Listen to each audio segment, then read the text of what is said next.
Hello student, আজকে আমি class 12-এর semester 4-এর জীববিদ্যা ABTA test পেপারের পেজ এসি 103 সেকশন এ সমাধান করব।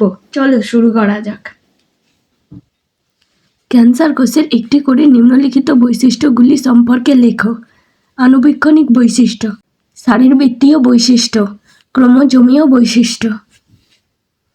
ক্যান্সার কোষের একটি করে নিম্নলিখিত বৈশিষ্ট্যগুলি নিম্নে আলোচনা করা হলো। আণুবীক্ষণিক বৈশিষ্ট্য: এক, কোষ বিভাজন খুব দ্রুত ও নিয়ন্ত্রণহীন হয়। নিউক্লিয়াস বড়, গাঢ় রঙের ও অনিয়মিত আকৃতির হয়। শারীরবৃত্তীয় বৈশিষ্ট্য: টিউমার কোষের প্লাজমা পর্দার তলে অতিরিক্ত ঋণাত্মক আধান থাকে। স্বাভাবিক গ্লাইকোপ্রোটিন ও গ্লাইকোলিপিড প্লাজমা পর্দায় দেখা যায়। ক্রোমোজোমীয় বৈশিষ্ট্য: ম্যালিগন্যান্ট কোষগুলি সাধারণত অ্যানিউপ্লয়েড ডিপ্লয়েড ক্রোমোজোম সংখ্যা অপেক্ষা কম বা বেশি ক্রোমোজোম যুক্ত চরিত্রের হয় এবং বিভিন্ন প্রকার ক্রোমোজোমীয় ত্রুটি দেখা যায়। এসসিপি এর একটি সুবিধা ও অসুবিধা লেখো। এসসিপি এর সুবিধা: প্রোটিন জাতীয় খাদ্যের অভাবজনিত রোগ এসসিপি প্রয়োগের ফলে দূর করা যায়। নিরামিষাশীরাও এই ধরনের অনুপূরক খাদ্য ব্যবহার করতে পারেন। এসসিপির অসুবিধা: প্রাথমিকভাবে ল্যাবরেটরি স্থাপনের খরচ বেশি। এসসিপি উৎপাদনের জন্য বিশেষভাবে প্রশিক্ষিত কর্মীর প্রয়োজন হয়। বায়োগ্যাসে প্রধান দুটি যৌগের নাম লেখো। বায়োগ্যাস উৎপাদনের প্রধান সতর্কতা কী? বায়োগ্যাসে প্রধান দুটি যৌগের নাম হল মিথেন CH4 এবং carbon die oxide CO2। Biogas উৎপাদনের প্রধান সতর্কতা: বায়োগ্যাস উৎপাদনের সময় ডাইজেস্টার এর ভেতরে অক্সিজেন মুক্ত বায়ুশূন্য পরিবেশ বজায় রাখা জরুরি, কারণ অক্সিজেন থাকলে মিথেন উৎপাদক ব্যাকটেরিয়া কাজ করতে পারে না। অর্গানিক ফার্মিং কি? একটি ফসফেট ব্যাকটেরিয়ার উদাহরণ দাও।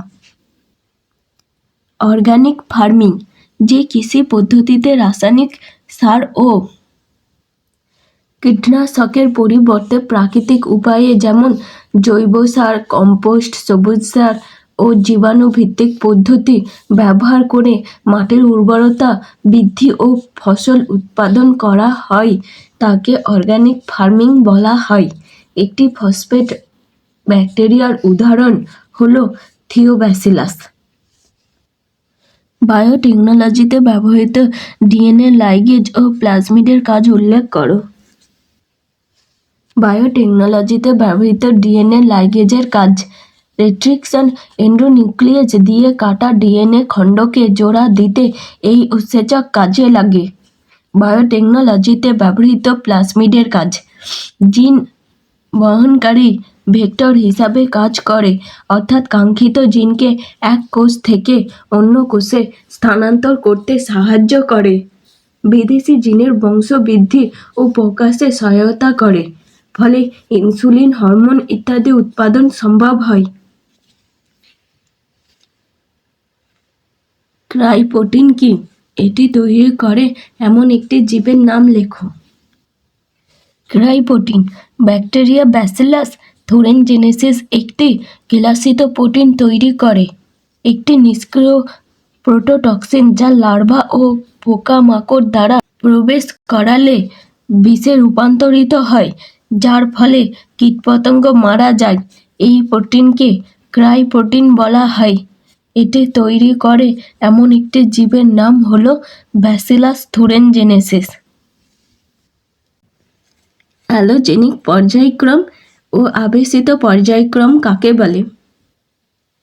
অ্যালোজেনিক পর্যায়ক্রম বাহ্যিক পরিবেশের প্রভাবের ফলেই যখন একটি উদ্ভিদ সম্প্রদায় পরবর্তী উদ্ভিদ সম্প্রদায়ের দ্বারা প্রতিস্থাপিত হয় তখন তাকে অ্যালোজেনিক পর্যায়ক্রম বলে।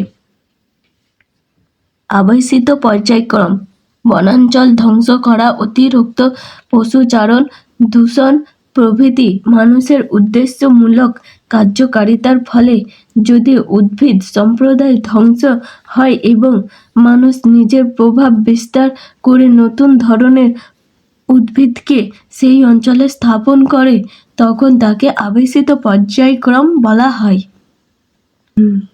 জিনগত বৈচিত্র্য ও প্রজাতিগত বৈচিত্র্যের পার্থক্য লেখো।